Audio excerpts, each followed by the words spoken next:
Assalamualaikum warahmatullahi wabarakatuh. Alhamdulillah wassalatu wassalamu ala rasulillah sayyidina wa mawalah wala hawla wala quwata illa billah amma ba'du. Yang terhormat Ketua DKM Masjid Pusdai, yang saya hormati Ustadz Ahsan, salah satu imam di Masjid Pusdai, serta Bapak Ibu semuanya yang saya hormati pula. Alhamdulillah dengan izin Allah pagi hari ini kita bisa bersama bertolabul ilmi di Masjid Pusdai ini dalam keadaan sehat wal afiat. Salawat serta salam semoga senantiasa terlimpah ke haribaan beliau Nabiullah wa Rasulullah Muhammad sallallahu alaihi wasallam, kepada keluarganya, para sahabatnya, tabi'in, ulama dan kita semua pengikutnya yang insya Allah setia mentaati ajarannya hingga akhir zaman. Dan saya haturkan terima kasih kepada Bapak Ibu yang sudah berkenan hadir pagi hari ini. Semoga niat ikhlas kita semua menjadi pahala bagi kita, menghapus dosa-dosa kita, dan menjadi wasilah dikabulkannya doa kita semua. Amin ya rabbal alamin. Mudah-mudahan bisa meluangkan waktu untuk bertolabul ilmi, sama-sama sharing. Karena kan kalau bagi ibu-ibu itu pentingnya memang curhat, ya, selain ilmu gitu, itu curhat itu utama bagi seorang wanita. Wanita itu kalau di dalam bahasa Arab disebutnya al-mar'atu kal mir'ah, ya, wanita itu ibarat kaca. Makanya ibu-ibu itu meskipun di rumah itu sudah ngaca, nanti berjalan, ya, lewat rumah tetangga yang ada kacanya, ngaca lagi, lihat spion mobil, ngaca lagi, ya, itulah. Tapi hati-hati, karena kaca hatinya mudah retak. Dan kalau sudah retak, susah disatukan. Meskipun bisa, tapi kenangan itu akan dibawa seumur hidup. Betul apa betul? Betul. Karena kita semuanya wanita. Di dalam Al-Quran, wanita disebut dengan An-Nisa. An-Nisa, cerewet, seneng cerita, itu wanita. Dan wanita itu dikasih oleh Allah per hari itu mengeluarkan 20.000 kata, sementara laki-laki hanya 4.000. Maka jangan heran kalau ibu nge-WA suaminya dengan durasi panjang, suaminya hanya menjawab iya. Ya, kadang, Pak, tolong ya, nanti jemput mama di tempat ini jam sekian, papa pakai mobil ini, jangan lewat sini, gitu. Suaminya cukup menjawab iya. Kesel bu? Gak usah kesel mulai sekarang, karena memang laki-laki hanya dikasih 4.000, sementara kita 20.000, selisihnya aja 16.000. Banyak banget gitu. Wanita itu diciptakan dari tulang rusuk laki-laki, sehingga ketika Siti Hawa, ibu kita, diciptakan dari tulang rusuknya Nabi Adam untuk menjadikan ketenangan bagi Nabi Adam, ya. Wanita tidak diciptakan dari tulang ubun-ubun untuk dipuja dan disanjung, tidak diciptakan dari tulang rusuk, dari tulang kaki untuk dihina dan dicaci maki, tapi diciptakan dari tulang rusuk sebelah kiri untuk dicintai, dekat dengan lengan untuk disayangi dan dilindungi. Maka sehingga laki-laki tanpa wanita, dia akan merasa kekurangan dan kesepian. Akan lebih kuat siapa, laki-laki dan perempuan? Biasanya perempuan lebih kuat dibanding laki-laki. Maka jangan heran kalau ada laki-laki yang ditinggal wafat oleh istrinya dan dia cukup setia hanya dengan satu wanita, ketika istrinya meninggal dia mulai terlihat renta, mulai sakit-sakitan dan tidak berdaya. Bahkan mantan presiden kita Bapak B.J. Habibie ketika ditinggal wafat oleh Ibu Ainun, dia berkata, aku kehilangan gula jawaku sampai aku tidak bisa menalikan ikatan sepatuku. Ya. Dan ketika Nabi Adam dulu tuh kan dibahas oleh agama lain bahwa yang digoda syaitan itu hanya Siti Hawa. Tapi Al-Quran menjawab, fawaswasalahuma syaiton, yang digoda itu dua-duanya, yakni Adam dan Hawa. Ya. Dan kalau biasanya di zaman sekarang itu dibilang emak-emak itu adalah ras terkuat yang tidak pernah mau mengaku salah, itu adalah salah besar. Karena ibu kita Siti Hawa pernah mengakui kesalahannya bahwa beliau berdua digoda setan. Maka beliau berdoa, doanya bersama, Bu. Inilah awal cikal bakal doa bersama yang dilakukan oleh Nabi Adam dan Siti Hawa. Hafal doanya, Bu? Rabbana ya Rabbana, Rabbana zalamna anfusana wa illam taghfir lana wa tarhamna lanakunanna minal khosirin. Ya, itu cikal doa bersama yang dilakukan oleh kedua beliau. Nabi Adam rapuh tanpa Siti Hawa. Begitu juga ketika Siti Hajar diuji oleh Allah Subhanahu wa taala. Dibawa oleh Nabi Ibrahim ke padang tandus yang tidak ada manusia di sana. Tidak ada air, hanya ada gurun Sahara. Dengan kondisi membawa bayi. Kebayang ya, Bu ya? Kebayang. Kenapa Nabi Ibrahim harus membawa istrinya ke padang pasir yang tandus?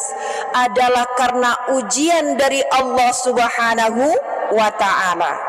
Jadi apa yang kita agungkan, apa yang kita cintai, disitulah letak ujian kita. Apa yang kita agungkan, apa yang kita cintai, disitu letak ujian kita. Nabi Ibrahim dipanggil dengan sebutan Khalilullah, kekasihnya Allah. Beliau itu saking cintanya kepada Allah, maka diuji, dipisahkan dari orang yang beliau cintai, yaitu istrinya Siti Hajar. Kalau waktu itu Siti Hajar tidak diuji harus dipisahkan dari suaminya, belum tentu ada Ka'bah, belum tentu ada Makkah, belum tentu ada haji dan umrah, belum tentu ada Zam-Zam yang airnya melimpah dan membawa berkah. Semua itu karena satu wanita yang membawa berkah, yaitu Siti Hajar. Saat itu beliau berkata, Ibrahim, gitu. Kalau sekarang ada, Bu, yang manggil suaminya dengan sebutan nama? Dah ya, Bu ya, karena nggak pantas kalau di Indonesia. Kalau di Mekah wajar aja. Ibrahim, mengapa engkau tinggalkan aku di sini? Maka Siti Aisyah itu ya, Siti Aisyah itu kalau lagi marah dengan Rasulullah, beliau memanggilnya dengan sebutan Ya Muhammad. Tapi kalau beliau nggak marah, memanggilnya dengan sebutan Ya Rasulullah. Itu bedanya. Kalau ibu marah, manggilnya naon? Ke suami. Ya, jadi kalau waktu itu Siti Hajar manggil kepada Nabi Ibrahim, Ibrahim, mengapa engkau tinggalkan aku di sini? Gitu ya. Kemudian Nabi Ibrahim bingung, Bu. Bingung. Aku harus menjawab apa? Kalau aku menjawab ini perintah Allah, takutnya Siti Hajar akan menyalahkan Allah. Nabi Ibrahim galau, beliau diam. Tapi kemudian Siti Hajar berkata, apakah ini perintah Allah? Nah, kemudian baru Nabi Ibrahim menjawab, iya, ini perintah Allah. Maka Siti Hajar berkata, kalau ini perintah Allah, maka akan ada kebaikan dari perintah itu. Ya, itu ujiannya. Jadi kalau cinta keluarga, cinta suami, hati-hati. Terus aku harus cinta siapa? Makanya cintai Allah saja. Dengan cara apa? Meletakkan semua cinta dunia itu di bawah cinta kita kepada Allah Subhanahu wa ta'ala. Kemudian perempuan yang ketiga, tadi Siti Hawa, Siti Hajar, sekarang Siti Maryam. Siti Maryam itu mengagungkan kesucian. Maka ujiannya adalah ketika malaikat Jibril harus membawa roh atas izin Allah, Siti Maryam berkata, inni a'udzubika minar rahmani in kunta taqiyya. Aku berlindung kepada Allah daripadamu jika engkau orang yang bertakwa. Maka Siti Maryam diuji dengan hamil meskipun beliau belum bersuami. Ya, jadi ujiannya apa yang kita agungkan tadi itu, di situ ujiannya. Kemudian Rasulullah Muhammad sallallahu alaihi wasallam, beliau itu sangat mengagungkan kejujuran dengan gelarnya Al-Amin. Tapi apa yang diuji kepada beliau? Ketika 40 tahun dipercaya segala ucapannya sehingga disebut dan diberikan gelar Al-Amin. Ketika wahyu itu diturunkan, ma anta bi ni'mati rabbika bimajnun, dianggap gila. Ini surat apa, Bu, barusan? Al-Qalam. Baik, saya lanjutkan. Jadi kalau kita mengikuti jejak-jejak leluhur kita yang hebat, maka kita juga harus menjadi generasi yang hebat. Jadi ketika tadi sampai Siti Maryam ya, Siti Maryam itu diuji karena beliau mengagungkan kesucian, dan Rasulullah karena mengagungkan kejujuran, maka diuji dengan tidak dipercaya, bahkan dikatakan majnun oleh kaumnya. Saya sangat mencintai jamaah saya, maka saya pun mendapatkan ujian. Ada jamaah saya yang sudah terbina dengan baik, ngajinya sudah bagus, tapi kemudian membawa jamaah yang lain untuk menjadi jamaah beliau, sehingga saya waktu itu kaget hadir di Buah Batu, jamaah saya kok tinggal segini. Nah gitu ya. Kemudian saya ingat, oh iya, ini ujian buat saya ya. Kemudian saya juga sangat mencintai suami saya, mencintai anak-anak saya. Suatu hari tiba-tiba kami yang sudah menikah 25 tahun, ternyata suami saya ada tugas ke Jayapura. Akhirnya kami harus LDR ya.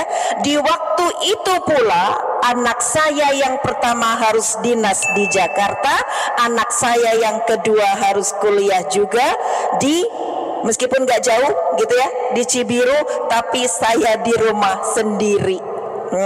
Itu ujiannya. Jadi kita punya ujian masing-masing. Kalau yang cinta perusahaan, maka perusahaannya itulah yang membuat pikirannya terus memikirkan. Dan saya sangat mencintai majelis taklim saya. Saya pun berupaya bagaimana agar majelis taklim ini tetap berjalan. termasuk ketika COVID melanda waktu itu. Ya, untuk menjadi khairun nas anfa'uhum linnas. Mungkin ibu-ibu berpikir susah gitu ya, karena yang ibu lihat adalah kondisi seseorang itu ketika sudah punya majelis taklim yang banyak. Padahal ketika saya mulai membuat majelis taklim, saya mengetuk dari pintu ke pintu, dari rumah ke rumah. Saya ajak, adakah yang mau? Alhamdulillah ada. Lalu bagaimana caranya, Bun? Saya bukan orang Bandung. Saya ngetes, bukan ngetes sih sebenarnya, karena sedikitnya ilmu saya, gitu ya. Saya belum bisa memberikan yang banyak. Waktu itu tetangga kanan kiri saya ajak untuk membaca surat Yasin yang gampang saja. Jadi kalau memulai jangan langsung ayo ngaji berirama, tidak seperti itu. Saya ajak baca Yasin. Tujuan saya yang penting mau dulu. Yassiru wala tu'assiru, ya. Mudahkan, jangan dibuat sulit. Basyiru wala tunaffiru. Senengkan, jangan dibikin takut. Kalau waktu itu ujuk-ujuk saya ajak tahsin, pasti mundur. Ya. Jadi waktu itu saya ajak, ayo Bu ngaji Yasin gitu. Begitu ngaji Yasin, keesokan harinya menyebar tuh di antara tetangga kanan kiri. Siapa yang ngajar? Itu Bu Marto. Ya, suami saya namanya Sumarto. Jadi saya dipanggilnya di kompleks saya Bu Marto. Naon Yasin? Bid'ah. Naon Yasin? Saya nggak mempan, Bu. Karena apa? Yasin adalah bagian dari Al-Quran. Ya, kalau kita ngaji Quran dari surat Al-Fatihah sampai An-Nas, kita lewati satu Yasin, berarti kita nggak khatam dong. Nah, itu yang ada di pikiran saya waktu itu. Nggak muluk-muluk, ya, nggak muluk-muluk gitu. Kemudian setelah itu saya perhatikan, yuk Bu, sekarang udah ngaji Yasin kira-kira 3 kali, saya bawa mereka dari surat An-Nas. Ya. Penyakit rohani dalam diri kita itu ada 2. 1 ragu, 2 ragu-ragu. Ya, 1 ragu, 2 ragu-ragu. Dan itu terdapat di dalam surat Al-Baqarah ayat 2. Hafal semuanya ya Bu ya. Coba kita baca dengan bayati 7 nada. A'udzu billahi minasy syaithanir rajim. Bismillahirrahmanirrahim. Alif lam mim. Dzalikal kitabul fi hudal lil muttaqin. Tuh apa? Menghilangkan keraguan. Maka kalau ibu ingin memulai sesuatu, hilangkan keraguan itu. Kalau ibu belum apa-apa, maju mundur, enggak jalan-jalan. Ya, ibu kesel nggak Bu kalau naik angkot atau naik kendaraan umum, kemudian nggak maju-maju, kesel nggak? Iya. Nah, itu makanya kalau ibu ingin maju, hilangkan keraguan. Dan Al-Quran adalah Dzalikal kitabu la raiba fi. Jadi kalau ibu sudah pegang Al-Quran, hilangkan keraguan. Dan di surat akhir, surat apa? An-Nas, baca bersama lagi. A'udzu billahi minasy syaithanir rajim. Bismillahirrahmanirrahim. Qul a'udzu birabbin nas, malikin nas, ilahin min syarril waswasil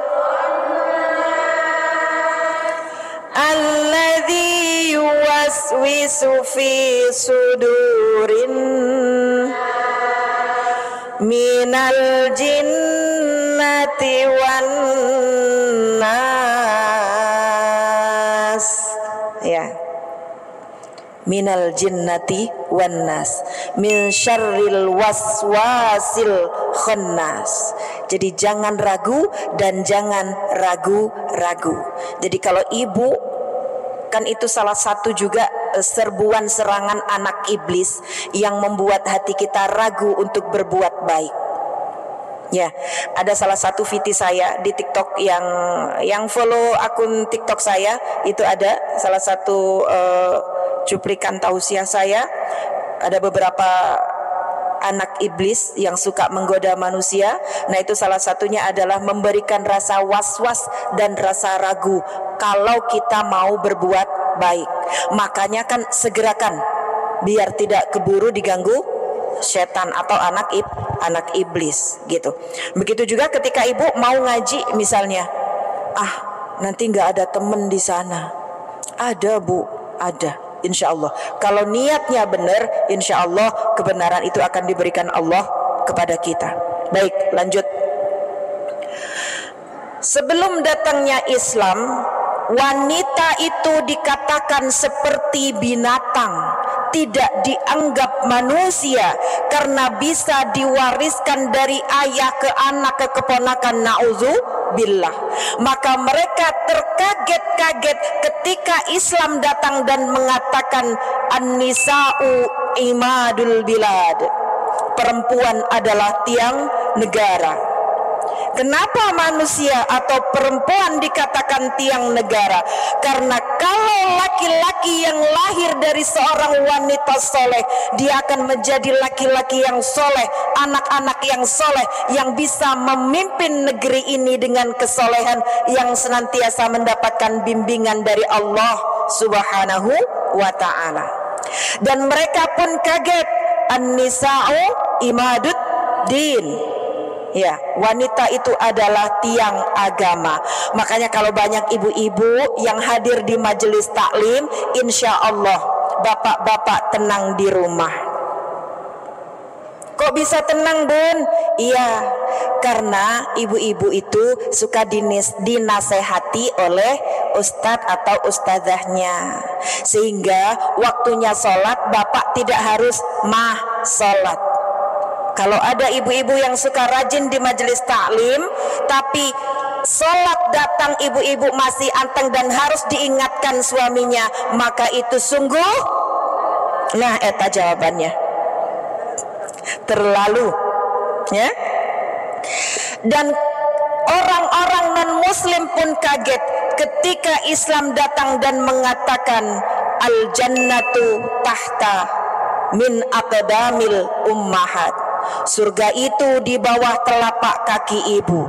Dan untuk urusan kemuliaan Rasulullah mengatakan ummuka, ummuka, ummuka, kemudian abika.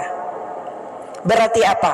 Jadilah seorang ibu yang bisa melahirkan dengan lunas, yang bisa menyusui dengan tuntas, dan bisa mendidik anak-anak dengan cerdas dan lugas.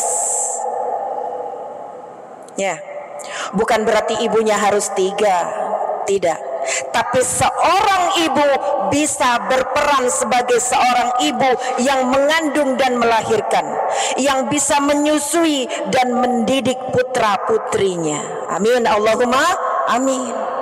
Jadi bukan bapaknya 1, ibunya 3 ya Pak ya. Ibunya 1 aja, tapi dengan 3 karakter sekaligus.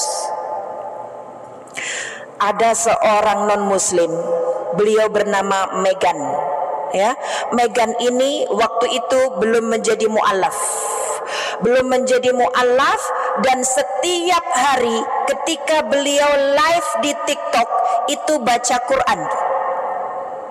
Ibu bisa buka surat di Google-nya, bisa diklik surat Al-Hajj ayat 5. Nah, ketika Meghan ini live di TikTok, dan yang dibaca tentu saja artinya ya Bu ya, bukan Arabnya. Kalau Arabnya kan beliau harus belajar tahsin dulu ke Bunda Nur, jauh-jauh amat gitu ya. Itu terkaget-kaget bahwa di dalam Al-Quran disebutkan dari 1400 tahun yang lalu, itu mulai dari ketika laki-laki dan perempuan berhubungan suami istri. Coba sudah ketemu? Ya. Ada yang bisa baca artinya Bu? Maaf Bu Nana, silakan. Bismillahirrahmanirrahim. Wahai manusia, jika kamu meragukan hari kebangkitan, maka sesungguhnya kami telah menjadikan kamu dari tanah, kemudian dari setetes mani, kemudian dari segumpal darah, kemudian dari segumpal daging yang sempurna kejadiannya dan yang tidak sempurna, agar kami jelaskan kepada kamu. Dan kami tetapkan dalam rahim menurut kehendak kami sampai waktu yang sudah. Ya, cukup segitu. Itu ketika sampai di situ, what? Gitu, apa? Katanya. Kemudian beliau langsung googling, dicek di agama lain, dan dicek di Google, itu ditemukan bahasan tentang itu 1827 Masehi. Berarti Al-Quran lebih dulu membahas daripada pengetahuan-pengetahuan yang ada. Kemudian setelah membaca surat itu, dia bilang, saya harus istirahat. Ya, kenapa istirahat? Mau memperdalami ayat tersebut. Dan akhirnya si Meghan ini login, masuk Islam. Tuh. Apalagi yang engkau ragukan? Ya. Kemudian Bu, kalau misalnya kita mau menjadi seseorang yang khairun nas, anfa'uhum linnas, kadang kita itu melihatnya terlalu jauh, terlalu tinggi, padahal banyak hadis-hadis Rasulullah yang mencontohkan, misalnya kayak menyiapkan mic, menyapu, paling murah apa? Tabassam, senyum, ya. Dengan catatan tentu saja harus adalah lawan, jangan senyum-senyum sendiri gitu ya. Dan seorang wanita yang khairun nas anfa'uhum linnas itu sangat banyak. Di Jawa itu ada kisah Ratu Kalinyamat. Ya, Ratu Kalinyamat itu sampai oleh orang Portugal itu disebut Rainha of the Japora, ya, Ratu dari Jepara, Rainha of the Japora. Karena Ratu Kalinyamat ini sangat hebat. Beliau itu pernah mengirimkan 15.000 pasukan dari Jepara ke Malaka. Maka pasukan Portugis itu tunggang langgang Bu, kalah oleh seorang wanita yang bernama Ratu Kalinyamat. Dan ada seorang panglima beliau gak mau balik ke Jepara untuk menjadi perompak. Perompak apa? Mengusir itu tentara-tentara asing yang mau masuk ke Indonesia. Kalau sekarang mah mungkin Ibu Susi. Apa slogannya? Tenggelamkan. Ya Bu. Gitu ya Bu. Nah, kemudian ada kisah lagi yang sangat sederhana. Seorang perempuan tua yang tidak bisa melihat. Beliau bernama Mbok Jum. Mbok Jum ini penjual tempe. Ya, Mbok Jum itu nggak punya anak sebenarnya. Punya beberapa anak angkat, yang 3 anak angkat, dan 3-tiganya hafal Quran. Ya, Mbok Jum ini tiap hari diantar oleh anaknya membuat tempe, belanja, kemudian dijual lagi. Dan anehnya tiap hari meskipun beliau itu belanjaannya sama, bungkusannya sama, 50 potong ya, 50 bungkus gitu, tapi pendapatannya bisa 500, bisa 300, tapi yang dibawa Mbok Jum adalah 50.000. Kenapa nggak dibawa semua? Kuwi rezekine Gusti Allah. Beliau bilang rezekinya Gusti Allah. Jadi kalau ada orang beli gitu, silahkan ambil sendiri. Kalau mau kembalian ambil sendiri gitu. Karena memang beliau tidak bisa melihat gitu. Tuh, yang tidak bisa melihat aja bisa seperti ini. Contoh kehebatan dari seorang ibu yang mempunyai anak. Jadi beliau itu menikah, kemudian mempunyai seorang anak. Ketika suaminya masih ada, beliau itu menginginkan, ayo anak kita ini kita jadikan anak yang soleh, anak yang hebat. Sampai ketika kemudian berumur 2 tahun, suaminya meninggal. Dan anak ini divonis buta permanen. Ya. Tapi anak ini diberikan kecerdasan oleh Allah Subhanahu wa ta'ala. Umur 4 tahun sudah hafal Al-Quran. Umur 7 tahun ketika belajar bersama syekhnya, karena setiap kali syekhnya ini membacakan satu surat, satu ayat, langsung bisa nempel. Maka syekhnya berkata, mulai sekarang kamu belajar menghafal hadis.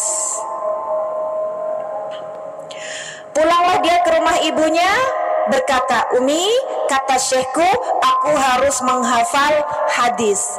Uminya menangis, ya Allah nak, kamu ini tidak bisa melihat. Kalau Al-Quran ada janji Allah, ada ketegasan Allah. Walaqad yassarnal Qur'ana lidzikri fahal mim mudzakir. Dan sungguh telah aku mudahkan kalian untuk belajar membaca Al-Quran. Maka apakah kalian mau mempelajarinya? Ya. Kemudian si anak ini kekeh, enggak Umi, pokoknya aku harus menghafal hadis. Ya. Kemudian sebagai seorang ibu yang hebat, beliau selalu berdoa. Apa Bu doanya? Yal basir, a'id basirata bani. Wahai zat yang maha melihat, kembalikan penglihatan putraku. Yal basir, a'id basirata bani. Ya, kembalikan penglihatan anakku. Kemudian ketika anak ini pun membaca Al-Quran, laqad kunta fi ghaflatin min hadza fakashafna anka ghita'aka fabasarukal yauma hadid. Berbarengan dengan doa ibunya, masuk kumparan cahaya ke dalam merinding, masuk ke dalam penglihatan anak tersebut. Dan kemudian dia membuka matanya, mulai terlihat bayang-bayang, dan dia berteriak, Umi, Umi, aku bisa melihat.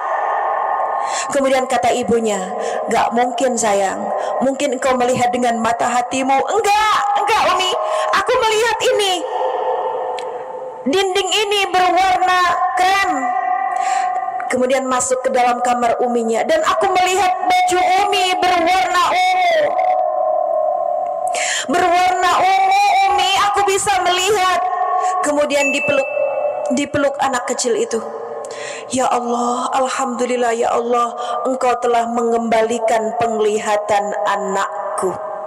Kehebatan doa seorang ibu. Dan akhirnya ketika anak ini besar, beliau menjadi seorang yang sangat juga kita hormati, karena ilmunya beliau adalah ahli hadis, yakni Imam Al-Bukhari. Tuh kehebatan seorang ibu. Pun begitu, kita juga mengenal, mungkin cerita ini jarang diceritakan gitu ya. Ada seorang ibu pengen anaknya menjadi raja, padahal beliau adalah wanita biasa, dan juga beliau seorang single parent sampai single, seorang single parent ya, seorang janda. Ketika hamil, dia lagi menyapu di halaman rumahnya. Yuk, kata tetangganya, wis gede itu perutnya, sudah besar itu perutnya. Iya. Pengen jadi apa anak engko? Pengen menjadi apa anakmu nanti? Ya pengen jadi rojo, pengen jadi raja. Diencepin bu, di cebiran. Kalau kata orang Sunda ya, di cibiran gitu. Gitu. Mana mungkin gitu. Jadi jangan kayak lagunya Elvi Sukaisi ya bu ya. Mana mungkin, kenapa kesana? Ya, gitu ya bu ya. Jangan kita itu jadi orang, jangan mudah menjebi gitu, jangan mudah menghina, jangan mudah menjas. Kita nggak pernah tahu kehendak Allah. Dan ketika dia dicibir oleh tetangganya, bismillah bu, melek bengi. Ya, tahu melek bengi? Jadi tidur di waktu sore sesudah sholat isya dan bangun malam sholat tahajud. Sholatnya bener nggak? Masalah bener atau enggak urusan Allah. Dan dia berdoa kepada Allah, ya Rahman, ya Rahim, ya Malik, ya Rahman, ya Rahim, ya Malik.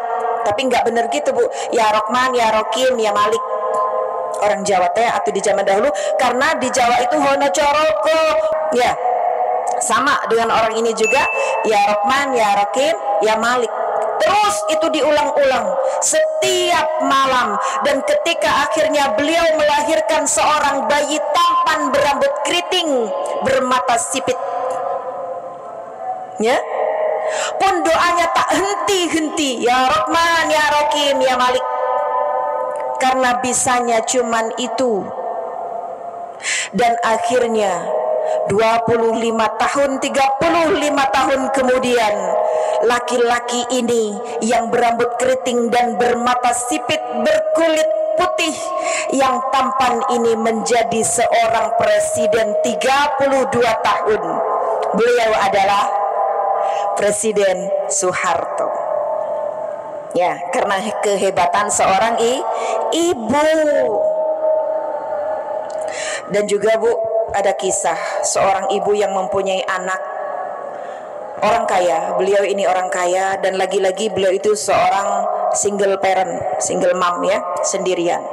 Tiba-tiba anaknya divonis untuk sakit kanker, sampai nggak bisa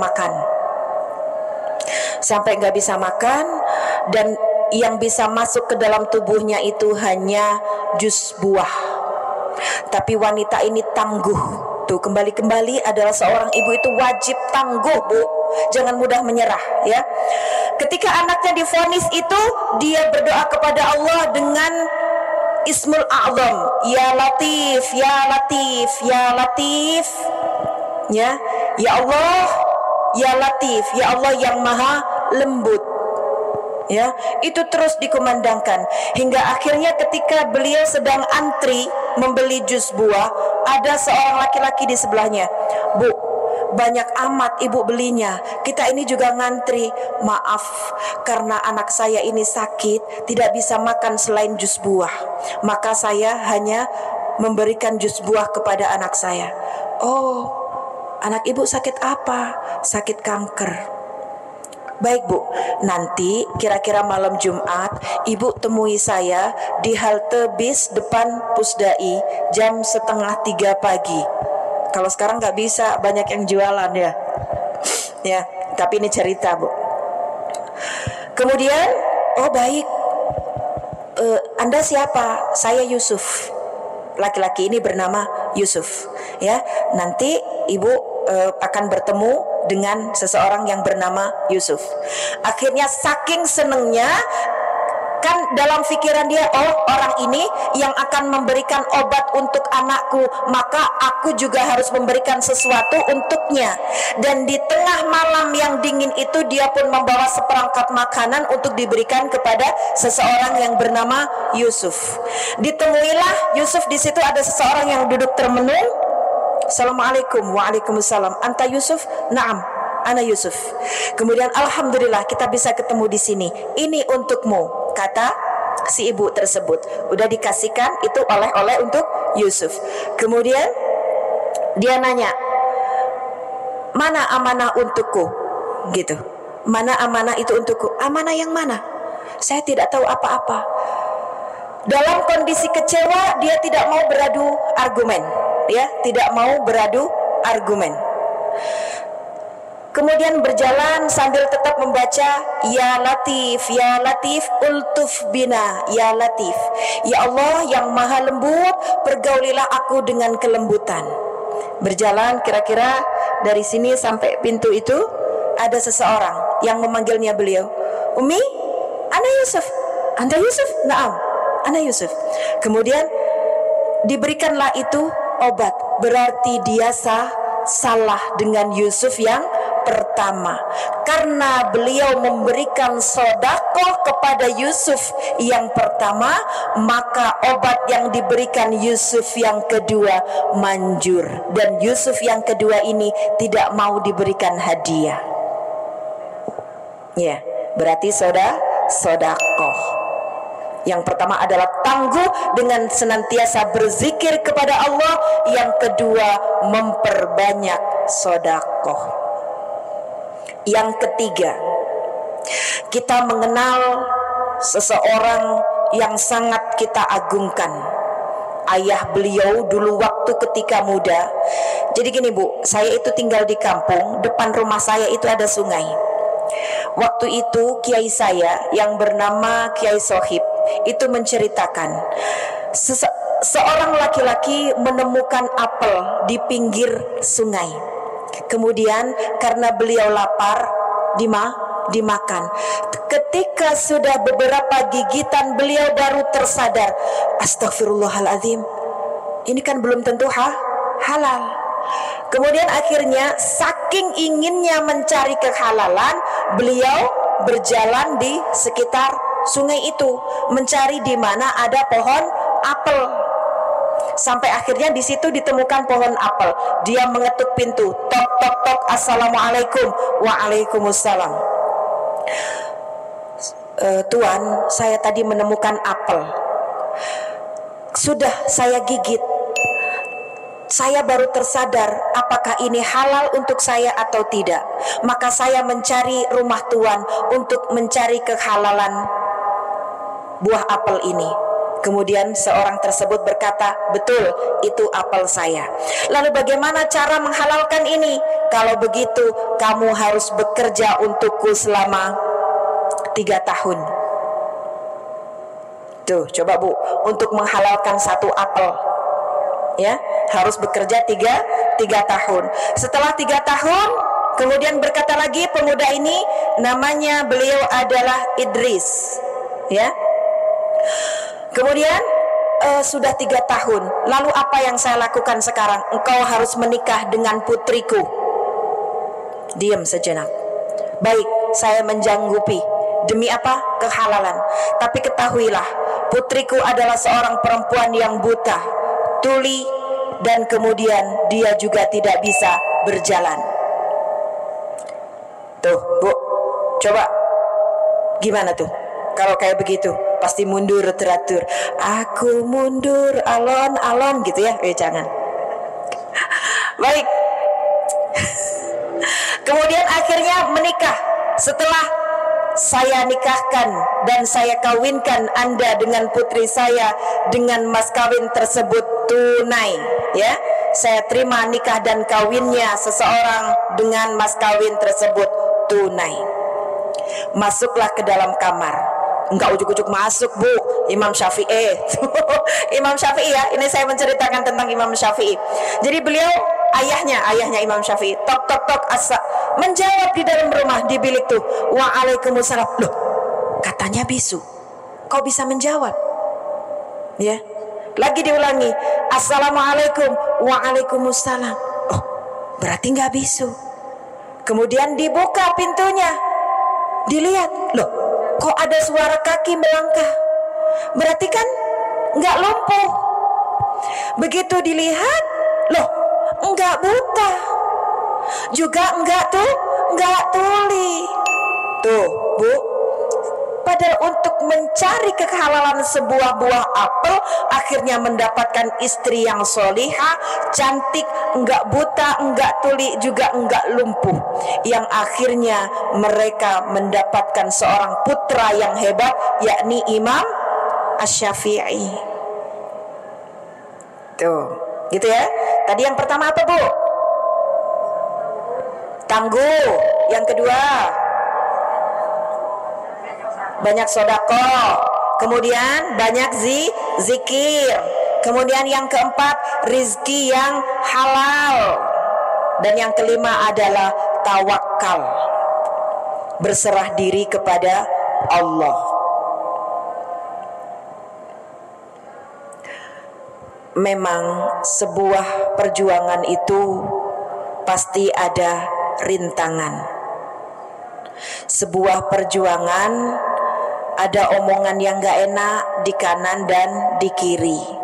Dulu juga saya di awal-awal perjuangan ngajak ibu-ibu ngaji, ditanya, apa dia punya ijazah, katanya. Ditanya seperti itu, usia saya waktu itu 36 tahun. Tetangga saya bilang, Bu, ada yang nanya, Ibu ngajar ngaji punya ijazah enggak? Panas, Bu, panas. Saya bawa ijazah saya. Ini ijazah saya. Ternyata orang yang nanya ijazah ini adalah akal-akalan untuk mendaftarkan sekolahannya yang hanya bisa dicatat di Kemenak kalau dengan ijazah pesantren. Beliau tuh bukan minta ijazah saya sih, sebenarnya minta fotokopi. Cuman karena waktu itu saya terburu-buru, saya kasih ijazah saya. Ini ijazah saya. Nanti kalau sudah beres ibu kasihkan ke ibu yang nanya itu. Saya juga salah. Salahnya apa? Kenapa pakai marah? Ya, zaman itu, gitu ya. Udah, begitu dia kasihkan, udah saya kembalikan. Saya nggak berpikir sama sekali. Baru tahun kemarin si orang itu bilang, Ibu terima kasih karena ijazah ibu saya sudah bisa bikin apa sih, madrasah TPQ tuh, TPQ ya, Taman Pendidikan Al-Quran yang bisa dicatat di Kemenak. Saya jadi ibu waktu itu iya, ibunya marah sih soalnya gitu. Tuh ijazah aja Bu, nggak pakai orang, saya nggak tahu menau gitu ya. Jadi orang tua saya dulu gitu nyekolahin saya. Beliau itu sangat menghormati guru saya, menghormati kiai saya, dan tidak pernah berkata misalnya kalau sekarang kan gini, Ibu tolong ya nanti anak saya tolong begini gitu. Enggak ada itu. Setahu seingat saya gitu, ibaratnya saya digelundungkan gini, Kiai kula nitip putra kula, Sir, udah terserah di sini mau disuruh apa terserah. Tawakalnya ibu saya ketika menitipkan ke kiai saya itu seperti itu. Dan kembali lagi kepada ibu saya menikah dengan tentara dari Jombang ke Bandung. Saya tidak mengenal orang Bandung. Saya tidak pernah berpikir kalau hari ini saya bisa menghadapi ibu-ibu. Semua itu juga berkat dorongan ibu saya yang waktu itu beliau bilang, ngaji, Mak, di sini itu nggak sama kayak di kampung. Pokoknya ngaji, nggak usah kakean omong, nggak usah banyak omong. Ya itu tadi Bu, dengan ngaji alhamdulillah akhirnya saya punya 6 kelas sekarang ya. Hari Senin saya di TVRI Cibaduyut, hari Selasa saya punya di Antapani Baitul Mutakin, hari Rebu saya punya di rumah di Jalan PSM KPAD Pindad Utara, hari Kamis pagi saya punya di Buah Batu, jam 10 saya punya di Pusdai, sorenya saya punya Al Mukmin. Semua berkat dorongan dan bagaimana ibu saya kerasnya menyuruh saya untuk ngaji, ngasah jiwa, ngaji ya. Jadi ibu-ibu mulai sekarang ngaji buat diri sendiri, suruh anaknya untuk ngaji, dan doakan agar anak-anak kita juga punya kemampuan untuk menjadi seseorang yang khairun nas anfa'uhum linnas. Dan Al-Quran mengatakan khairukum man ta'allamal Quran wa 'allamah. Ya, sebaik-baik kalian adalah yang membaca Al-Quran dan mengamalkannya. Sebuah lagu yang sekarang lagi tren. Gegara kemarin wisuda SMK di Sukabumi ya, itu lagu itu. Jang hirup teh tegampang, tercukup di pikiran, bari kudu dilakonan. Itu benar. Jangan cuma mimpi, tapi mari sama-sama mewujudkan mimpi agar kita menjadi ibu-ibu yang solihah, yang menghasilkan anak-anak yang soleh solihah, yang insya Allah doanya diijabah oleh Allah Subhanahu wa Ta'ala. Sudah jam 10 ya, mudah-mudahan bermanfaat. Inilah yang dapat kami sampaikan. Mohon maaf bila ada kurang dan lebihnya, dan mudah-mudahan ini bermanfaat. Assalamualaikum warahmatullahi wabarakatuh.